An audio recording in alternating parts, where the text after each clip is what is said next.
Going live. I'm live. Okay. Okay. No, no, the top light here above me. Yeah, that's fine. That's fine. Hi, everyone. Welcome to another history time. It's almost 7 o'clock on Tuesday night, the 2nd of December. Um, it's pitch black outside. The days are very, very short now, but in another 20 odd days will be getting longer again.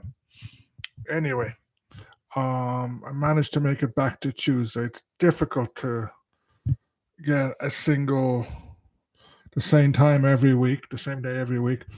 Just too much going on. um, so I have a fair few questions lined up tonight. If anyone wants to ask, uh, just please throw it in the chat. Um, and just some housekeeping. As far as I know, tomorrow night. Hi Wayne, enjoy work. Enjoy work. I hope it's not too warm in Australia. Um, so housekeeping. As far as I know, tomorrow night I will be doing a live stream with Philip and Miho from Irish medieval history and clans and dynasties. I think it's on at 9 o'clock, which is good. It means I can go to sleep earlier. Um, and then hopefully at the end of the week I'll have a new long video out. Um, it's will be on Elizabeth and Ireland. I I have the text written, but it's really, really, really long, so I have to do a bit of editing. But hopefully it'll be out by the end of the week. Okay, so let's start with the questions. Um, the first one, someone asked me earlier. Um, it was someone asked me about Ryan's daughter, the film Ryan's daughter, and how accurate it was. Um, it's a hard question to answer because I haven't seen it in 20, 30 years. Hi, Garlic, that was you. Did I look into Harold Gillies' life? I did, but I had a mad week, so I can't remember much about it. Hi, Kat. Um, um, oh, Garlic, your grandfather was in it. Uh, did he live out in Dingleway? Because I have a family connection with it as well. My mother's family is from Glenbeigh in Iveragh Peninsula. Um, and when they were making her family had hotels there, the Glenbeigh Hotel and the Towers. And when they were making the the film, um, they would often come to my family's hotels to have a few beers and some music. There was photographs of some of the set, but a lot of the actors in the hotel, etc. So they used to go there. It's probably an hour's drive from the place. Garlic, your grandfather was Neil Tobin from Cork. That's not Neil Tobin, the famous. Um, I think you call him an actor or a comedian from, but I think he was from up in Monaghan actually. Hi, Kira. Hope you're well. Hope you're not too wet up in Mayo. Um, so like there was an actor, comic. Um, yeah. Oh, so your grandfather is Neil Tobin. Um, I used to remember him on RT way back in the day, and I never knew he was a Cork man. But he on YouTube, if it's the same guy, he has a very famous skit where he does loads of Irish accents, and it's very, very, very funny. I didn't know he was in Ryan's Daughter. You learn something new all the time. But just skipping back to the question, it's accuracy. So I'm trying to remember all the stuff. I think it was reasonably accurate, more accurate than you might expect from a big Hollywood film. Um, Perhaps that was because of the director David Lean, who was also famous for um, what to call it, the Lawrence of Arabia, and I'm fairly sure he did Doctor Zhivago as well. So he did a lot of very big budget and Oscar winning historical films, which they don't seem to make anymore. Um, and I think the portrayal of Irish life was reasonable enough. I watched it when I was quite young and watched bits of it afterwards. I'd never actually sat down and watched the whole thing from a historical point of view, but I don't think there's anything too bad in it. Like, I'm sure there are some historical inaccuracies, but I think the portrayal of the Irish and indeed of the English is quite good. Um, I, Off the top of my head, I think it's set around 1916 as opposed to the War of Independence. So I know there are guns found on the beach. So perhaps it's War of Independence, because um, um, like Kerry and rural areas didn't really get involved in 1916. There weren't guns hidden, whereas in the War of Independence there were a lot of guns around the place. Um, and it's more, rather than a film trying to portray Irish history, it's portraying a particular place in a particular time in Irish history where you have this couple who are married, you have this village, and then the English guy comes, the English soldiers come in, and they're. I'm fairly sure there's a relationship between the wife, like an Irish married woman, and an English officer, but I could be wrong. There is a relationship like that. Hi, Dennis. Nice to hear from you. Um, so it's kind of a love story against the background of Irish history, and the fact you have this, both sides of the lead couple as such are from different sides of the dispute. Um, so it's I don't think the English are portrayed as particularly bad. Um, um, and like I don't think that you could say it's bad and good. Like if you jump say to Michael Collins or the wind that shakes the barley, you have definite baddies as such. Whereas in this one, it's more focusing on a relationship, on people caught up in a historical tumult. Um, so, guy, like you say, you find the relationships what primarily annoying. Um, I really have to watch it again. I can't remember much about that, but I think the relationship is the point of the film, is to show people from different sides getting caught up. I've never watched Doctor Zhivago. I've seen bits of it. I know it's set against the revolution, and there's big historical stuff in there. And I know by the actors, except it was Julie Christie and Omar Sharif. So I presume um,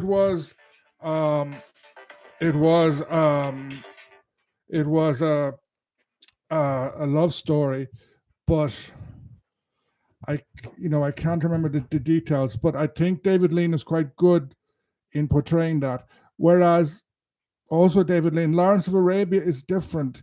Lawrence of Arabia is portraying the Arab revolt and Lawrence's activities in that.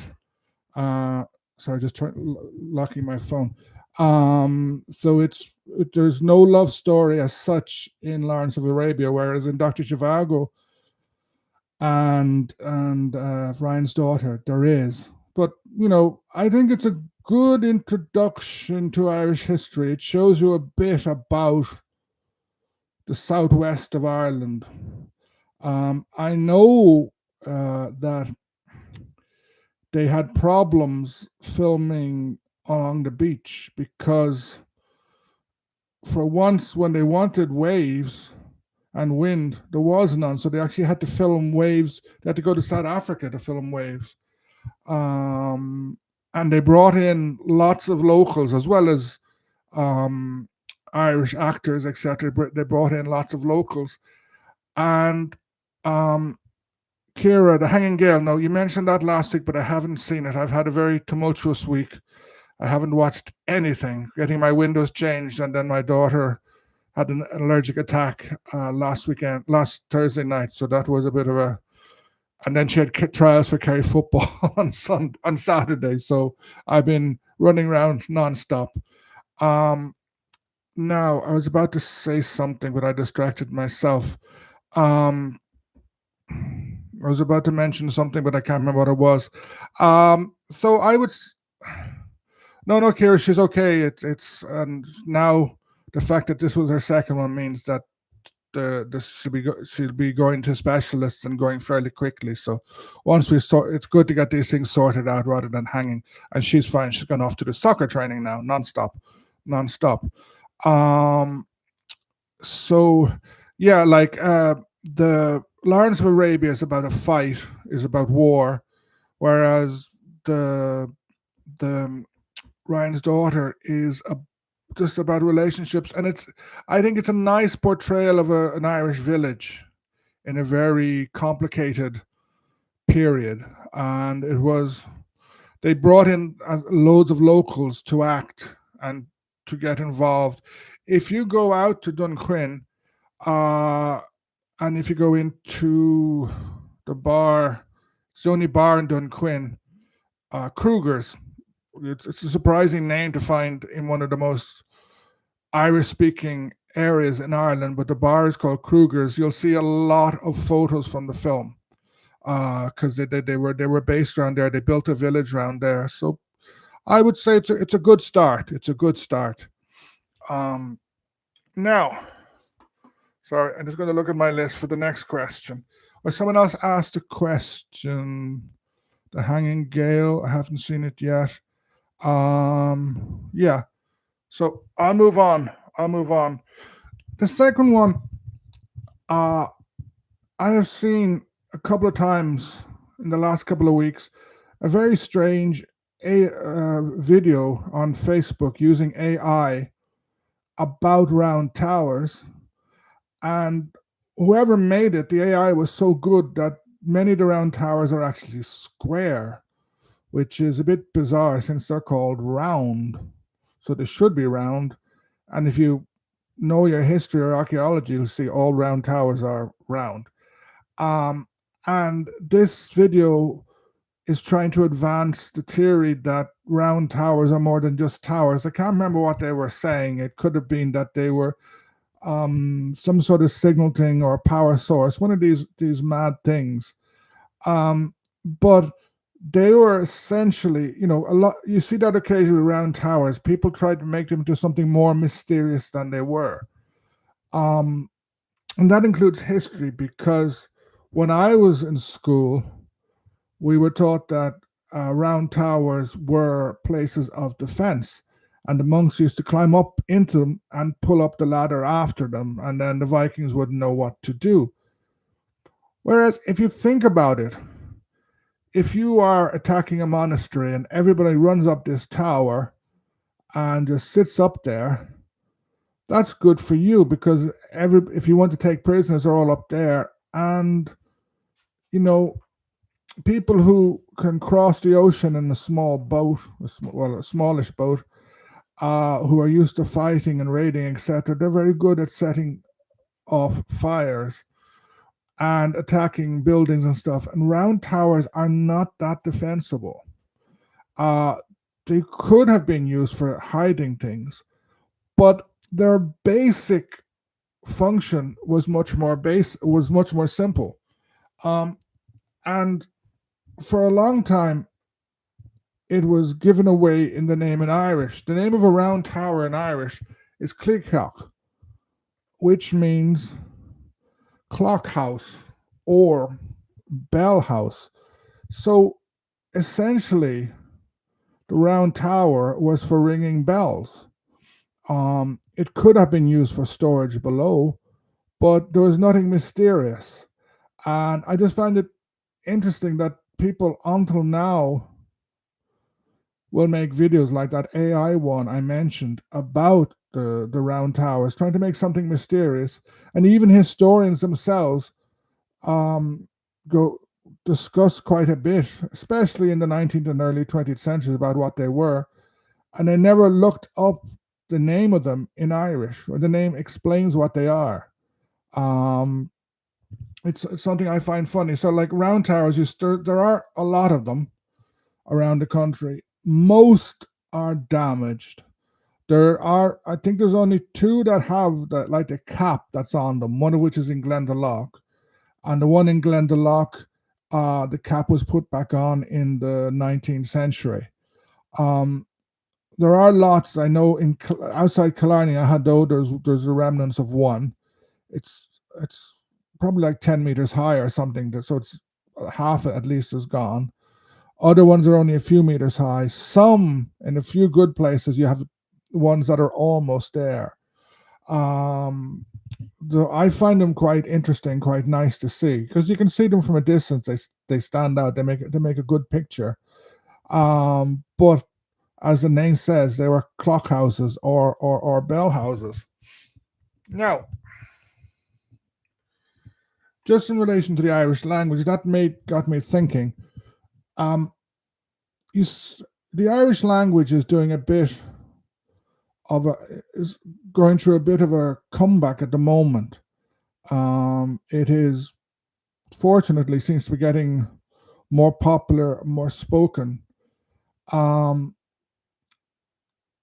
which is good because since the early 19th century, if not before, it's been declining.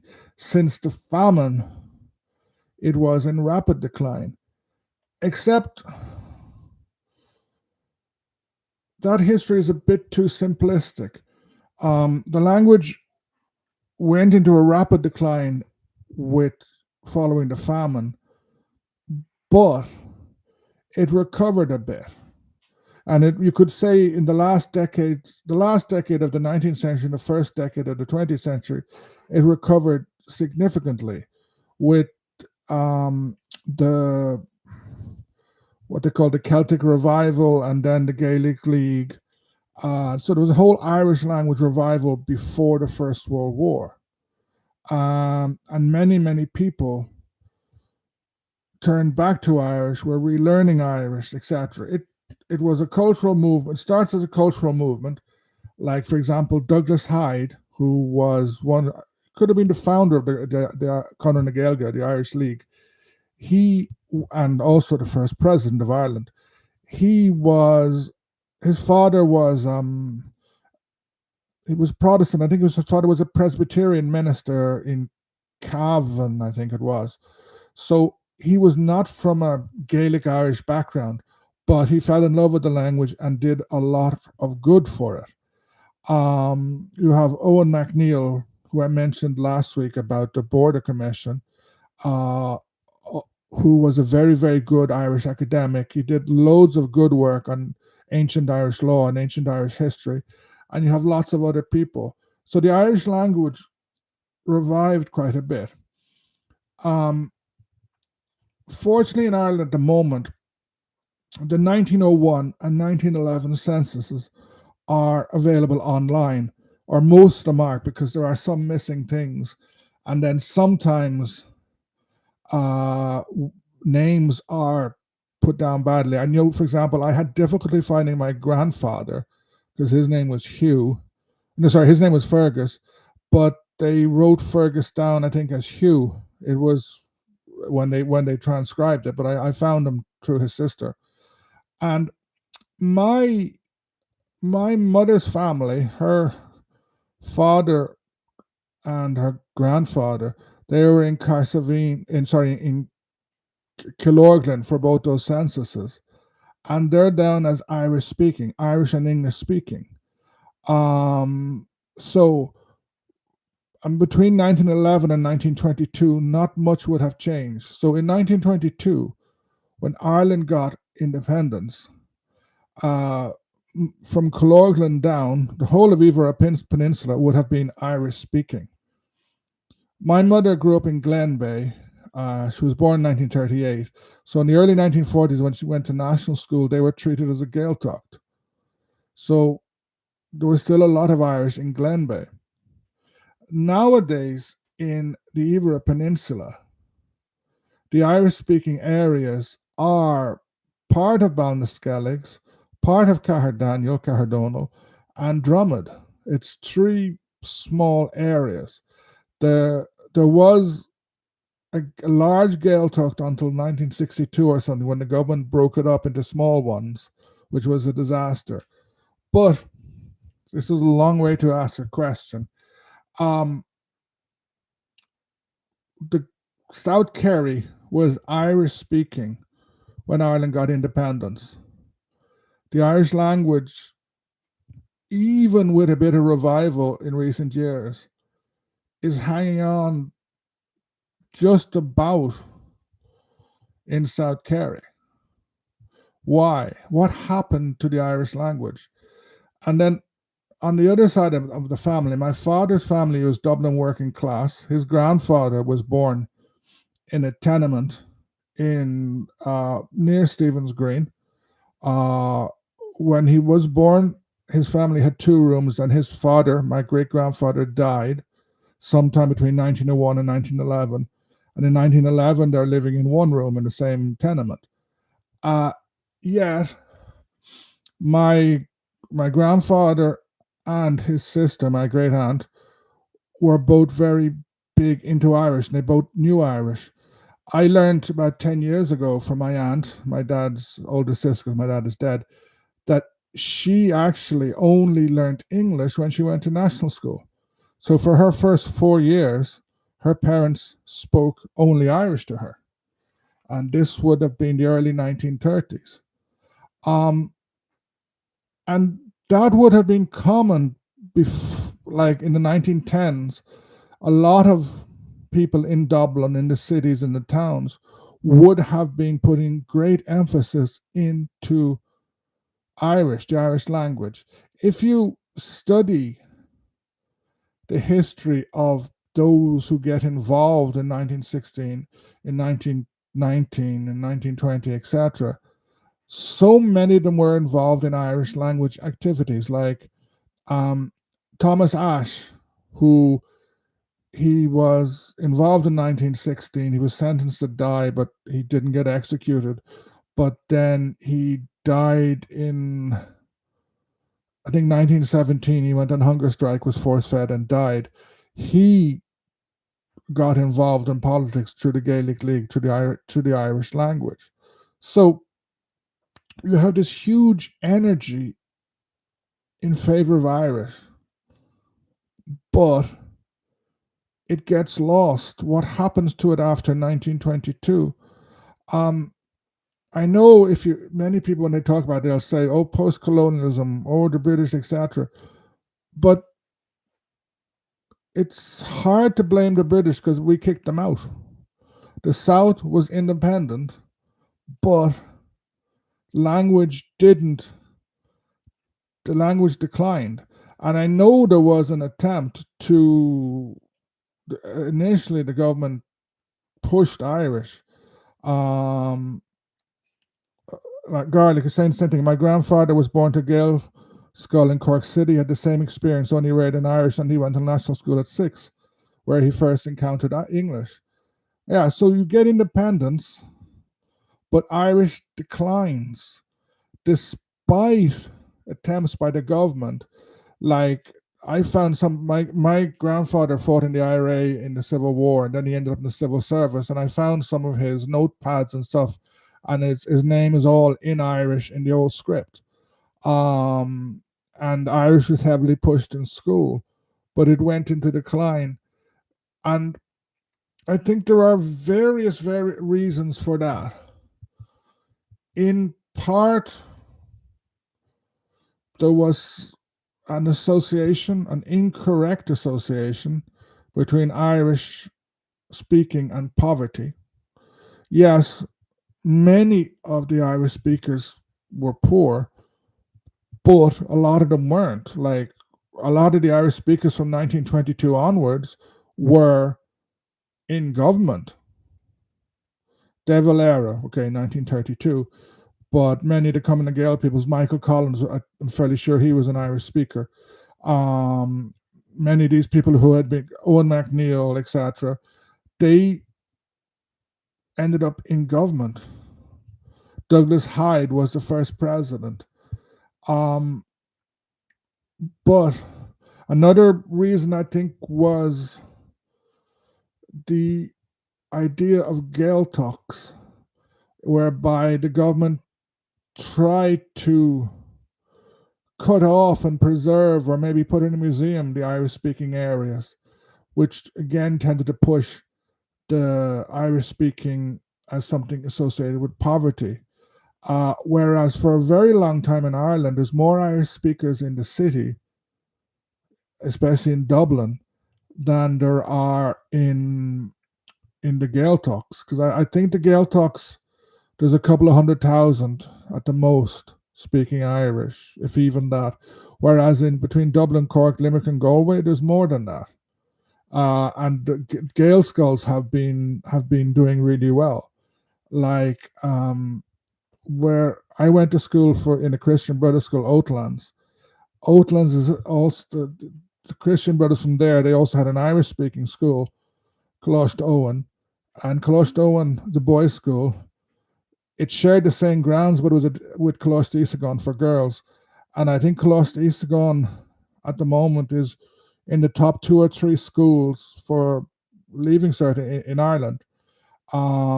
So Gael skulls have become a very good form of education, but the Gaeltachts didn't. So it's something that's puzzling, and I still don't have an answer. If anyone wants to suggest something, I think like many people say, "Oh, the way it's taught in school." I liked Irish in school. The only thing I didn't like in Irish was Peg, the book Peg, which I hated. But I loved in secondary school the Gaelic poetry, especially the old ones. I loved the like for the junior or intercert, now they call it junior cert, we had to read a lot of short stories, some of which were very, very interesting. Some were a bit glum because there were loads of stories about boys stealing boats somewhere in the west coast and going for a joyride in a boat and drowning. There was a very interesting story about this American guy. He was black Irish and he was dying of cancer or something, or his heart, and he goes to Donegal and he climbs Errigal and he dies at the top. He knew he was dying. He wanted to climb it to die. Some very like interesting stuff. In the Leaving Cert, we did Duel, which was short stories. Again, very interesting. The poetry is brilliant. Tyriach Dermot Grania, the Dermot and Grania, I loved. It was brilliant stuff. But just Peg, I don't know. And Peg became associated with the Irish language, unfortunately. I know that you don't have to do it anymore, but it was that was the one thing I didn't like. But I thought Irish was taught reasonably well. When I left school, I could speak it good. I could speak it quite well. Now it's gone all rusty, and having spent a long time in Brazil, when I try and speak Irish, Portuguese comes out. But it's something I don't really have an answer for. Does anyone have any idea why did Irish decline? But I think it's something that's important that Irish people have to take responsibility for. It's easy to say, oh, the famine. It's easy to say, oh, the English or post-colonialism. But it's something that went wrong. Another thing I think had a bad impact on it was the Civil War. I think the Civil War, the fact that Ireland finally gains independence, even though it's complicated, there are problems.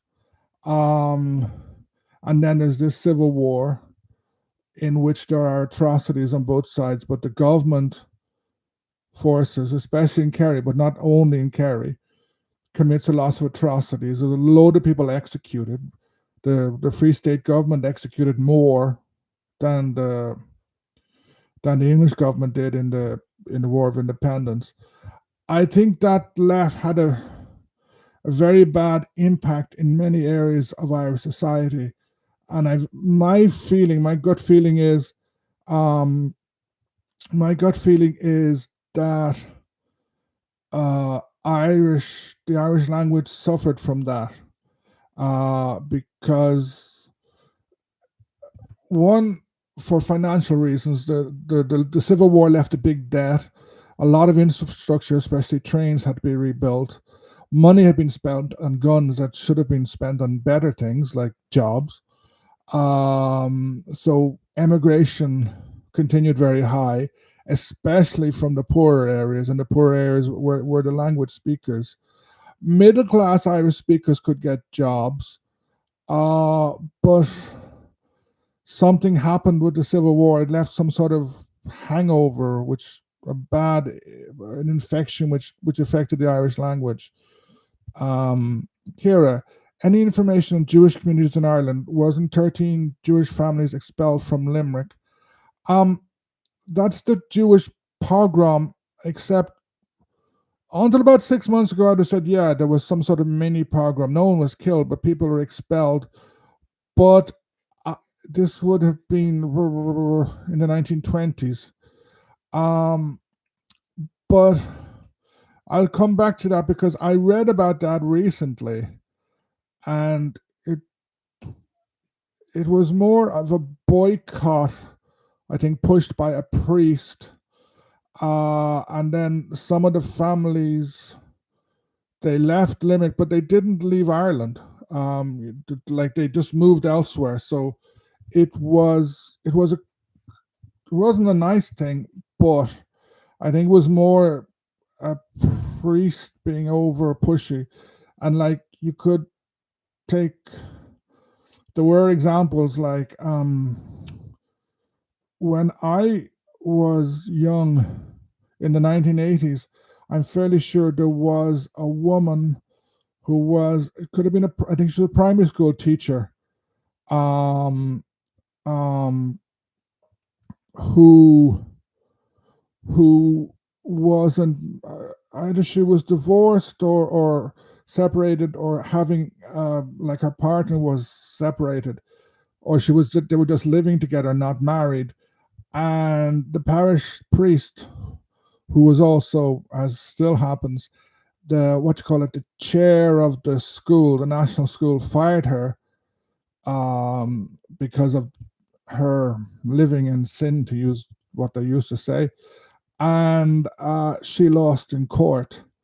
And also in Wexford, this was more common. This was much before that. I think it was in Fethard in the 1950s. Was some sort of boycott over a teacher. I think a teacher married a Protestant or something like that. So there were a few of those things. No, no, Kira,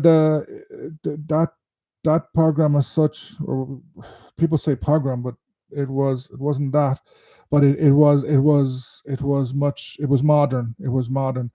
I don't think there were anything bad happened to Jewish people in Ireland because they were Jews. There was no massacre of Jewish people in Ireland in the medieval period. That could have been because one of the English kings, medieval kings, expelled all Jews, and that probably would have covered Ireland as well. And secondly, because Ireland's population was smaller and rural. So I'm not sure how many Jewish people there would have been here. Like there wouldn't have been a big Jewish community like there was in like say London, or more especially the Netherlands, or before the 15th century in Portugal and Spain.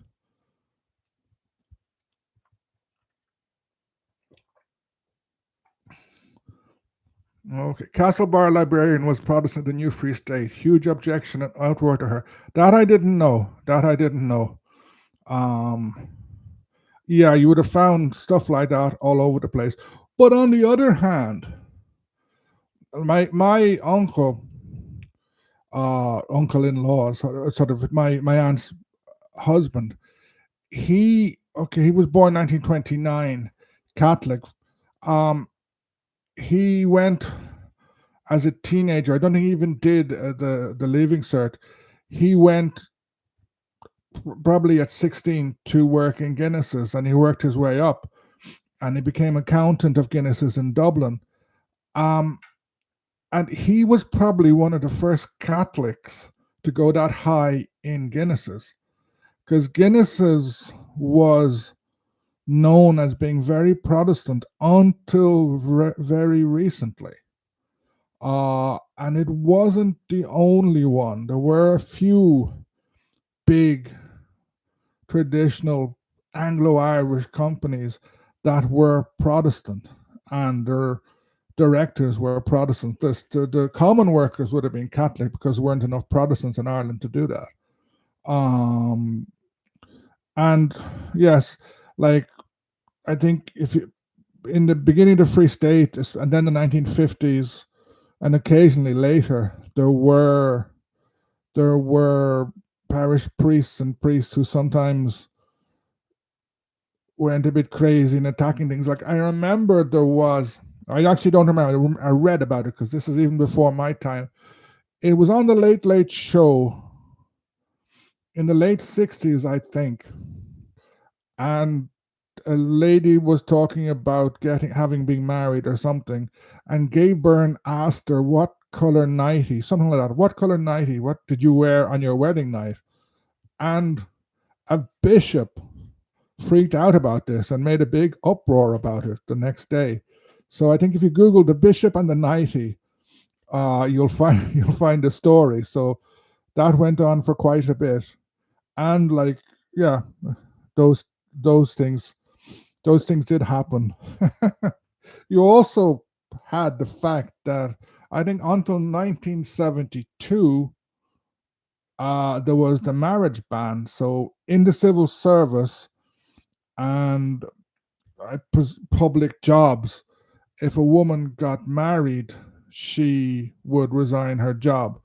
I know my mother was a radiographer, and then she stopped working after getting married. But I don't know if that was because of the marriage ban or because once you get pregnant, it's not a good place to be. Um, and I'm not sure which she worked for one of the Catholic hospitals in Dublin, so I don't know if in the 1960s that was paid for by the state or not. Nowadays it is. This was way before the what HSE, before the health boards, a long, long, long time ago. Um, yeah, and yeah, things have dramatically changed. I started university in 1985. In 1986, there was a referendum on divorce, and it got defeated quite badly. Um, Divorce was only passed in Ireland in the 1990s after I left the country, and then it just scraped through because it was, I think, in the county was losing, but Dunlera, where the constituency I'm from in Dublin, South Dublin, uh, it may have been the last one to declare its vote, and it was always the most socially liberal, and its vote was 60 or 70% in favor, so it actually saved the day, and the referendum passed. But mind you, 10 years ago, the first of all, the referendum, gay marriage referendum passed massively, and then the abortion referendum passed. Uh, and I think the abortion referendum was almost 70% in favor. I remember 1983 when there was a referendum to put the terrible clause on abortion into the Constitution, and it was, I think, almost 70% in favor. It was at least 2/3, 1/3. So things have changed massively. And then in the meantime, the rest of the world has been going crazy. Um, Clans and dynasties. Hi, Mihal. I think it was many factors. Our closest allies are working partners like the UK and America. Diplomatic and trading language of the Western world were English. Yeah, that's a good point. Sort of, you had a lot of Irish was struggling, and at that stage there wasn't much of like nowadays there's social media and stuff like that. So and there are in the EU there's a lot of supports now for Irish language. Like if you're an Irish language speaker and you have good written Irish, you can get a job translating into Irish and you'll do well despite AI, because everything the EU produces has to be written in Irish. And then everything that goes on in the Dáil, like they'll write it down in English and in Irish. So if you have good Irish, there's a lot of stuff for you there. Okay, now I wanted to jump. Well, Cat, it's basically reversed here in the US. Yeah, yeah. I remember in the 1980s thinking Ireland was so backward, and now things have changed. Things have changed. So I wanted to talk a bit about the wars of the 1690s, the Williamite War. Um, it came at the end of a century of wars. Like the 1590s, I've talked quite a bit about the Nine Years' War. And then in the 1640s, you have the Confederate and Williamite Wars. And then in 1689 it starts, you have 1689, you have the so-called Glorious Revolution. Kira, the EU adopting Irish as an official language changed everything. Yeah, it did. It did.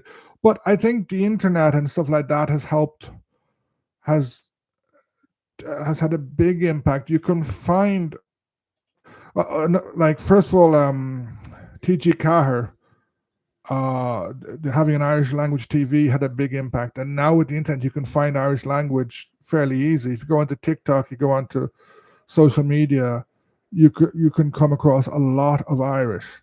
Um, so it's for the first time in years, I'm feeling quite positive about Irish language, and then it's where I live. The government is pushing interesting policies, and they're having some sort of effect. They're having some sort of effect. Okay, now just to jump back to the 17th century. So 1689 or 1688, James II is King of England. He's Catholic, which doesn't go down well with many English, especially the English elites. But they're tolerating him because both of his daughters, his heirs, are Protestant, and one happens to be married to the King of Holland, the king of the Dutch Republic, which to me doesn't make sense, but they had a king, but they still called themselves a republic. Um, but then James has a baby who with his second wife, who's Catholic. So the baby becomes Catholic, and the baby is a boy, which means that this boy is now um, is now the heir to the throne. So the it looks like there's going to be a Catholic succession and possibly a Catholic dynasty. Um, so basically, the English call this the Glorious Revolution, but basically it's a coup d'état. Many and several of the English, they go to Holland and they invite William to come in. So William gets his army and invades. The English army basically mutinies and won't fight, like I think it was a great grandfather of Winston Churchill, or great great great grandfather Winston Churchill, who became I can't remember his name, but he became the Duke of Marlborough. He was one of the most important soldiers in James's army, but he jumped sides. James believed that this guy would stay loyal to him, and he didn't. There were some Irish soldiers in England, and they actually get attacked and treated badly. Like several of them get killed just by locals throwing stones and rocks and attacking them. Um, so with this invasion, James says, "I'm out of here," and he flees to France. And the French say, "No, no, no, no. We need, because there's a big war going on. Uh, between the French, Spanish, and English. Uh, Basically, as there was continual wars throughout the 17th and 18th century. So the French send James to Dublin, and they send some soldiers, and they say, "No, you can stay king there." So there is essentially an almost Catholic state, or uh, set up in Dublin for a year or so. And at the time, you'll find many people complaining, "Oh, they're discriminating against Protestants." They didn't. They just got rid of some of the discrimination against Catholics, and some Catholics were appointed to high-ranking positions. However, then William invades, and during this time, all of Ireland except part of Ulster, because that has been planted, and there's a large number of Protestants there. The siege of Derry takes place. Basically, James's soldiers were never very competent. They failed to capture Derry city. They stayed outside it. The city was starving, and then just as it was about to fall, a relief fleet got through. Um, William lands in Carrickfergus, and then he advances towards Dublin. Um, his army is quite strong. James makes the mistake of not defending the Moray Pass, and the Moray Pass is the main route between Belfast and Dublin, and it goes through this very mountainous. It's not. It's like high hills, high mountains, and the road runs through it. You don't go very high, but it's a great place to stop an army. Hugh O'Neill did it several times in the 9 Years' War. And it's south of Newry and north of Dundalk. It's between those two, if you have a picture. Um, James totally fails to stop, to leave people there. So all of a sudden, William's army is marching towards Dublin.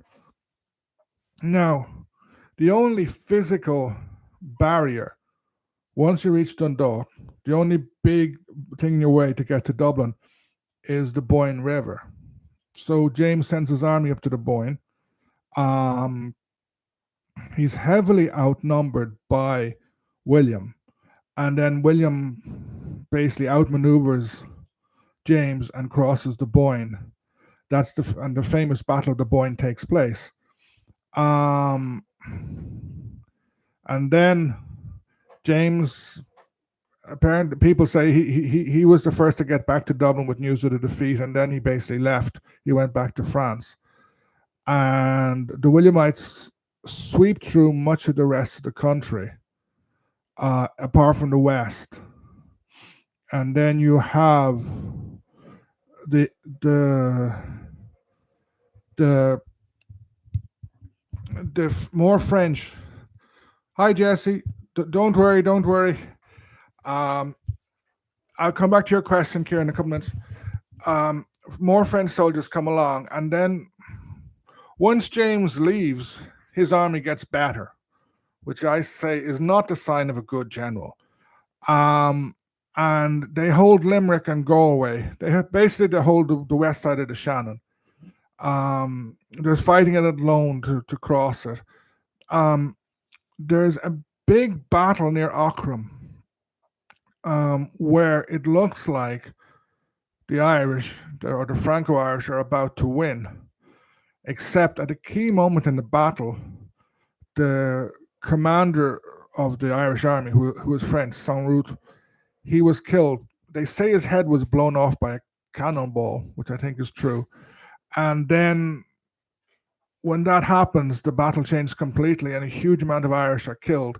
It's a much more of a defeat than the Boyne. The Boyne was the Irish were never going to win that battle because they were outnumbered, whereas in the Aughrim they could have. And then after that, you have a siege of Limerick, and eventually the Garlic. I'm about to get to that. I'm about to get to that. Um, the There's a siege of Limerick, and in the end, William is getting nervous because the longer he's spending in Ireland, and the longer he has a huge amount of forces in Ireland, because I think by the time of the siege of Limerick, he's already left.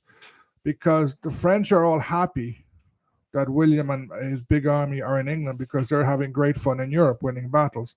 So the Irish campaign is a huge distraction. So instead of besieging Limerick, they basically make this nice treaty called the Treaty of Limerick, supposedly signed on the Treaty Stone in Limerick. Um, no, no, don't, Garlic, don't worry. The more the better. The more the better. So this treaty basically allows the Irish army to head off to France. And I think kind of just after they signed it, some more French soldiers, reinforcements arrived, but it was too late. Uh, it's also promised that Catholics will be given, like, will be well treated and granted guaranteed rights, guaranteed their land, etc., etc. But the problem was, so you had a huge amount of the Irish, both old. You no longer had Old English or Gaelic Irish. You just had Irish now, Catholic Irish. A huge amount of them, many thousands of them, headed off to France. There would have been others in Spain. So this removes a big chunk of people. So there was no real threat to the English, or we could call it now the Protestant state in Ireland.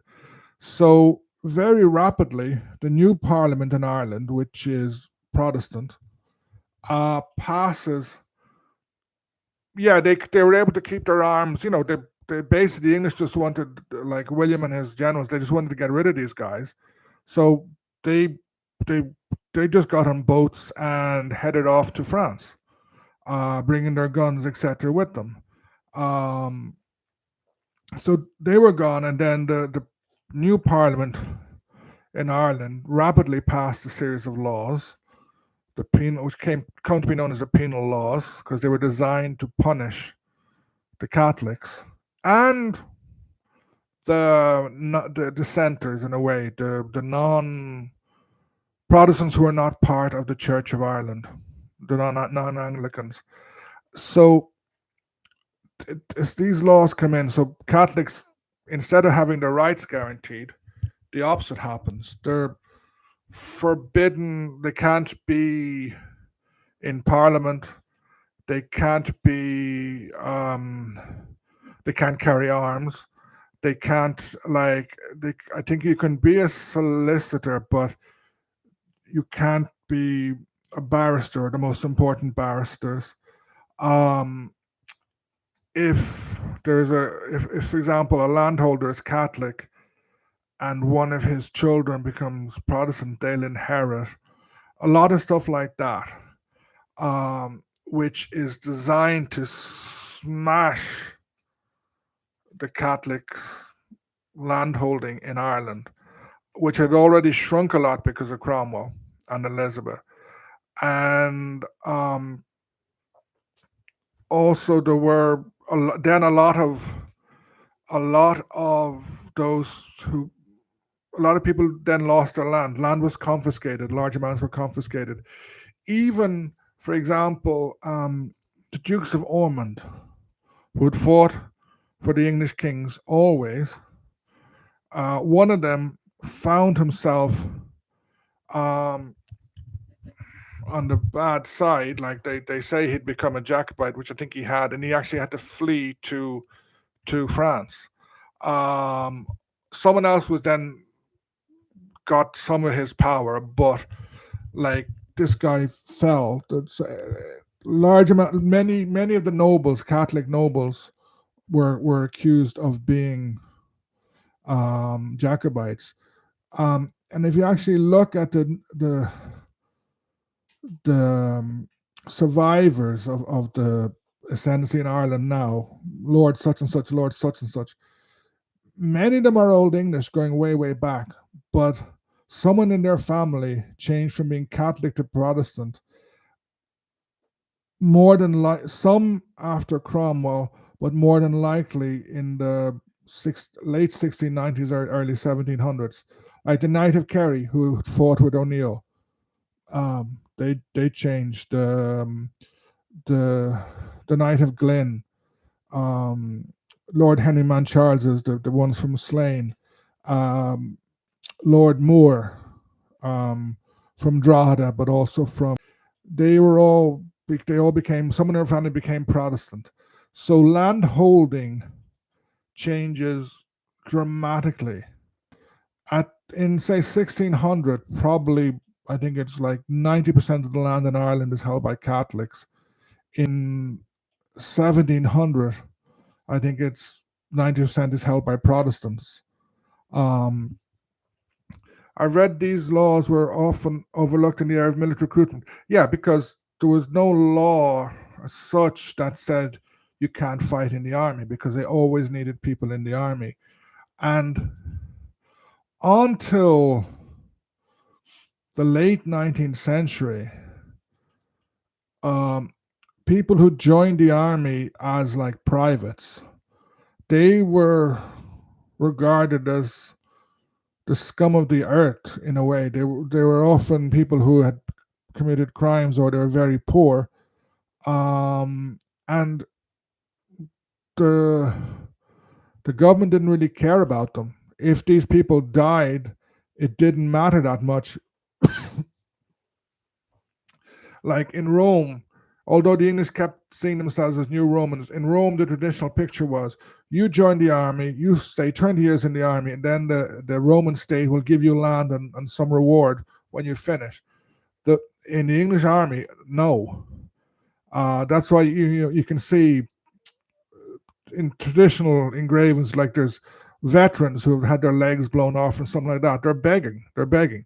If you're lucky to survive, you'll probably end up as a beggar. Uh, the Under Cromwell and his new model army, there was a partial exception, but otherwise, the the um, most soldiers were treated very very badly. And like in 1800, I think Irish Catholics were about 30% of Wellington's army. And there's a famous quote from Wellington, which may not be true, that he says something like, "I don't know what the enemy thinks of these soldiers, but they terrify me."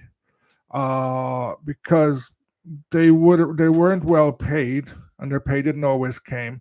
So when they're marching through an area, they will basically, and this happened with every army, they would they would just pillage everywhere. So they would steal food to survive and money if they could. Um, Garlic, as a veteran, the perception of privates as the scum of the earth has not changed since then, regardless of what army you serve in. Well, just as well I never served in an army then. I thought it would have improved a bit,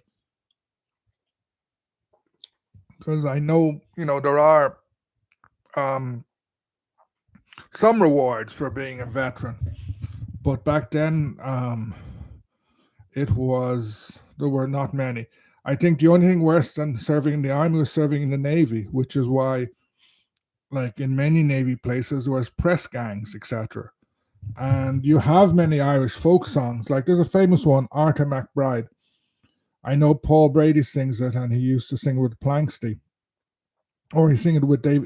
He has a very good version with Andy Irving, who used to be with Planksty, and it's about someone clashing with the recruiting guys. Um, Jesse, do you have any idea what proportion of that difference from 16 to 1700 was due to Catholics converting? Not much. You have some small landholders, smallish, as I said, the Knight of Kerry, the Knight of Glyn, Lord Moore. Someone in their family changed, but under Cromwell, and then under William, or after William, a lot of the big land was confiscated. Like, so South Kerry, all of Evora, and Evora Peninsula, Bear Peninsula, and part of Cork, all held by the McCarthy Moore in 1600. In 1700, Lord Kenmare held a huge part. Um, the Trinity College had a lot. I think all the bad land that was left over they gave to Trinity College, and then there were a few other ones, and the same in North Kerry. So large amount of land was confiscated and given to people. So probably Catholics converting, I would say 10% of the land, maybe even less. But that's just shooting. But it would have been small. It would have been small. Garlic, just a bit of tongue in cheek. It's certainly worse then. Yeah, I presume so.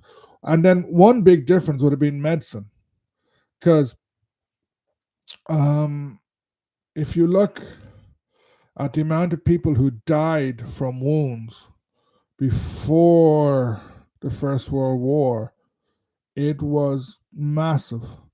So the most wounded people would die. Um, and like another problem was disease. Sort of the Spanish army in the Spanish Netherlands in the early 1600s uh, was quite well treated for an army because they would mutiny if they weren't. They had problems with pay, but they were well supplied, etc.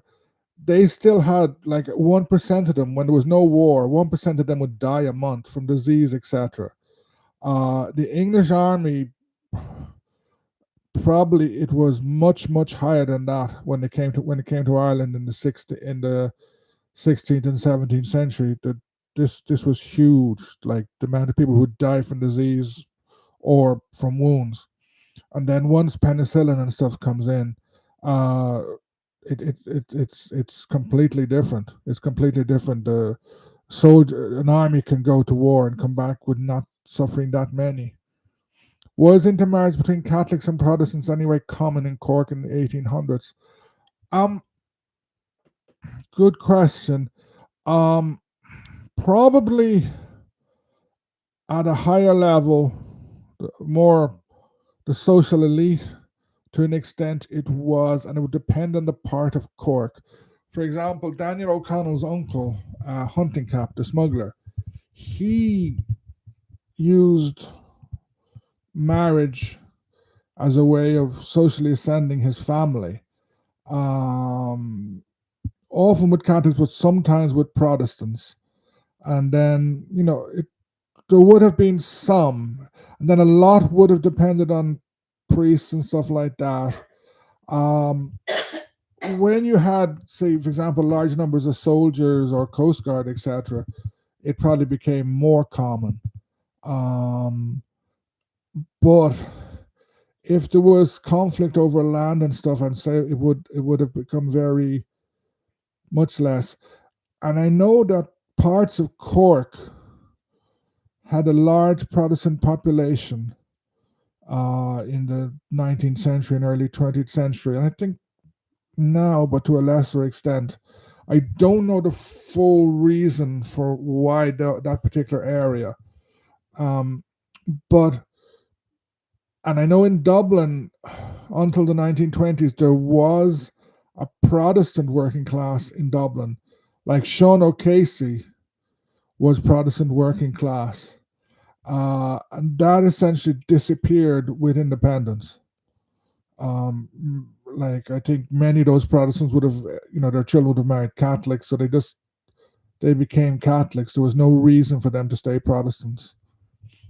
Okay, so it's 8 o'clock now, so I've got to run off and do other stuff.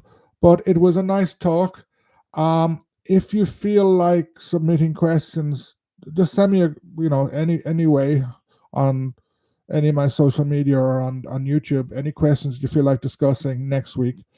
As I said, I think I'll be live tomorrow with Mihal and Philip from the Clans and Dynasties and Irish Medieval History. I think it's on at 9. Um, I hope to have a video out at the end of the week on Elizabeth and Ireland. So I will say Slán, good night. Thanks for tuning in, and hopefully I will see you all soon. Bye bye, Slán.